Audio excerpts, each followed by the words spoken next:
I'm finally back. I can't wait to see what happened.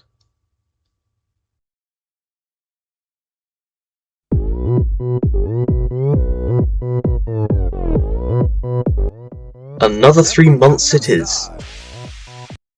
Hello there, welcome back to the channel, where today we'll be starting an all-new series that'll last the entirety of 2025.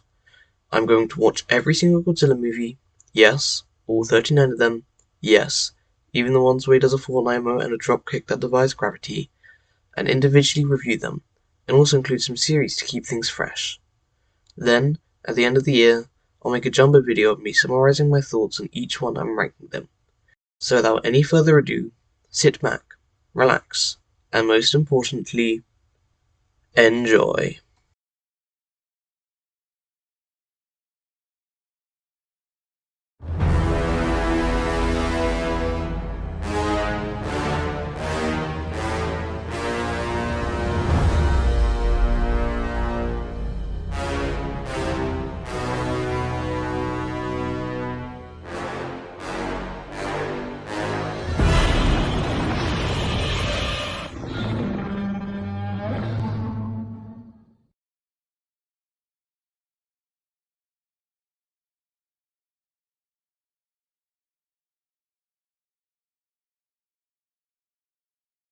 Just before we get into it, I'd like to introduce this fella. He'll be staying around for a while for purely aesthetic reasons, and has nothing to do with copyrighted background images whatsoever. Godzilla 1954 starts with a Coast Guard patrol being ambushed by a bright light before mysteriously sinking, leaving only a bright ring of water in its spot. The Coast Guard sends another ship to go investigate what caused it to sink, and we're introduced to our two main characters, Emiko and her fiancé, Ugata. While we're in the business of naming characters, the other two important characters are Professor Yamane, who is Emiko's father, and Dr. Serizawa. Anyway, the second ship sinks, so this time, the Coast Guard sends not one, but two ships, and a helicopter for good measure.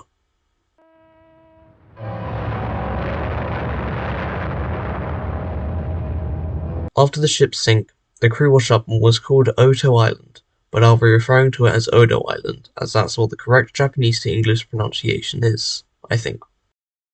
The crew then are told about a mysterious beast who used to attack the town at night, known only as Godzilla. The helicopter arrives later that day, but at night, Godzilla arrives and destroys the homes on the island.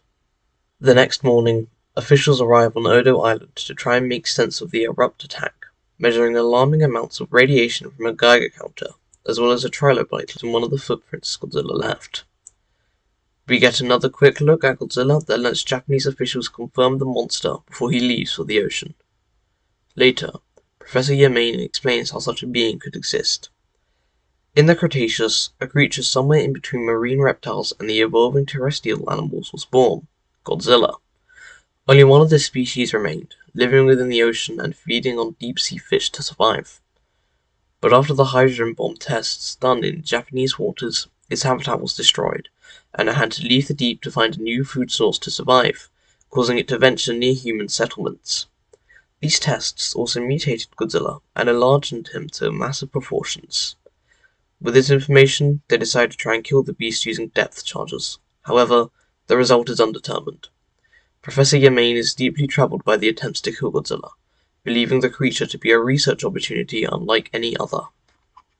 We cut to a party on a cruise ship in a Godzilla movie. Godzilla as in massive mutated marine monster. Yes, that Godzilla.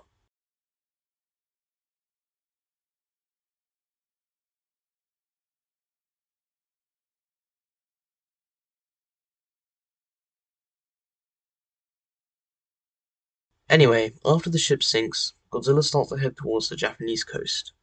Meanwhile, Dr. Serizawa reveals his latest weapon to Miko, the Oxygen Destroyer. However, we don't see its full potential until later in the film. Serizawa also makes Miko promise to not tell anyone, for fear of it being used to harm.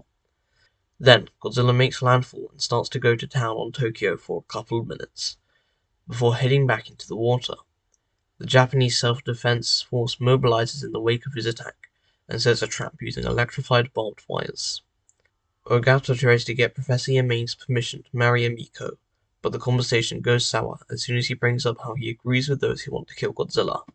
Godzilla conveniently attacks again, and after a quick cameo from director Ishiro Honda and some atomic breath, it's revealed that the trap was ineffective. Godzilla wastes no time in setting Tokyo ablaze while the Japanese forces try to keep up with his destruction. Godzilla continues his assault until the military is able to scare him off, but not before he destroys Tokyo Tower for the first time. After the attack, Miko spills the beans on the oxygen destroyer and reveals that it is a bomb that can kill anything in a nearby radius using just oxygen and water, which prompts Ugata to demand that Dr. Serizawa uses it against Godzilla. Serizawa tries to destroy all of his research upon learning that Miko told others, but Ogata manages to convince him to make the bomb for the betterment of humankind. They track Godzilla to Tokyo Bay, where they then send down both Ugata and Dr. Serizawa to detonate it. Ogata makes out of the water, but Serizawa won't come up. They try to pull him up, but he quickly cuts the cord and ignites the bomb, his last words telling Miko and Ogata to be happy. The oxygen destroyer works and manages to kill Godzilla, and he completely disappears. The movie ends with Professor Yamaine warning the crew, and us, that if bomb tests continue occurring, more Godzillas could surface and destroy other nations. Okay, now for my thoughts on it. It's amazing. It's easily one of the best movies I've ever seen, and I've seen The Wild 2006 by Walt Disney Animation Studios, so you know it's good. The visual effects are impressive, it's aged a bit too well for its time, and it spawned a whole franchise, which might not seem like much today, but how many movie franchises from the 50s won an Oscar recently? You have 3 guesses, and the first 2 don't count. I only have one critique of the film, and that's the floppy dorsal plates, because they always remind me that it's a guy in a suit. That's the only problem I have with it, and I know that that's unavoidable, as it would have made the suit even stiffer and heavier. The movie definitely peaks at just after an hour when Godzilla resurfaces, and it's satisfyingly fun to watch fake buildings crumble. Although most of the characters can feel one-dimensional at times, the movie is aware of this and dedicates the majority of its plot to the titular titan instead. It's clear that a lot of effort and passion went into making this film, from the detailed miniature sets to the impeccably designed suit. The soundtrack is also a massive plus, as the main theme still carries its sense of urgency and charm, despite missing the first part and instead getting straight to the tension theme. Godzilla's theme in this is a mix of uncanny and campy, which is what this iteration of the character is known for. While not featuring any monster co-stars, placing the focus exclusively on Godzilla really helps this film to elevate itself over the kaiju flicks of the time and remain a timeless classic. While the final line seems like a clear tie-in to more sequels, it was instead calling for the cancellation of nuclear testings worldwide. You see, the reason why this movie got made was because of an incident involving a Japanese fishing boat fishing too close to Operation Crossroads, or as it's more well known as, the hydrogen bomb tests of Bikini Atoll. This led to all of the fishermen dying because of radiation poisoning. However, the Americans were occupying Japan around the time of the tests, so any political regarding this incredibly touchy subject would be shut down, and so Godzilla was born. This massive reptile serves as a quiet rebellion against the reckless testings of bombs, and he stands as an allegory for the 2 atomic bombs dropped on Hiroshima and Nagasaki. This is a really fun movie, but at times, it can be uncomfortably depressing, because that's what this was, a big, uncomfortable mistake that no one wanted to make reference to.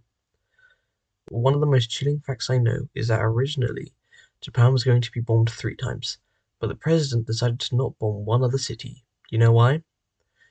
Because that's the city in which he had his honeymoon. It's no coincidence that Dr. Serizawa is similar to Oppenheimer either.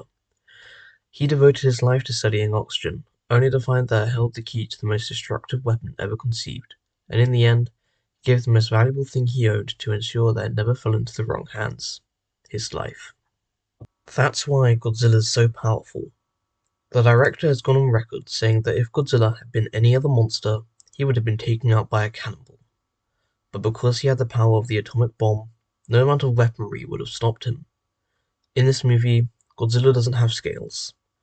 Those are full-body scars and burns from the hydrogen bomb. He was even meant to have a mushroom head in reference to the mushroom cloud the atomic bombs made, which sounds goofy until you see the concept art and realise just how terrifying this would have been.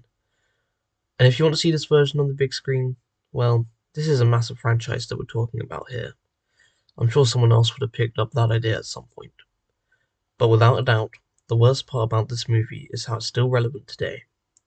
Godzilla is meant to be the fear that post-war Japan faced after being the only nation on Earth to be subjected to nuclear warfare. And, really, this Godzilla is still working underwater now, waiting for one of us to press that big red button. Okay, wow, I was not expecting myself to go that far. But anyway, how did you like it? Are you excited for this new series? Next Tuesday, I'll be making a formal apology for leaving so abruptly in the form of Who's Next for Gigabash Part 2, which will include all of the characters you suggested in the comments of that video. I'll be posting a long-form video every Friday following that. As always, have a wonderful day, and I'll see you all later.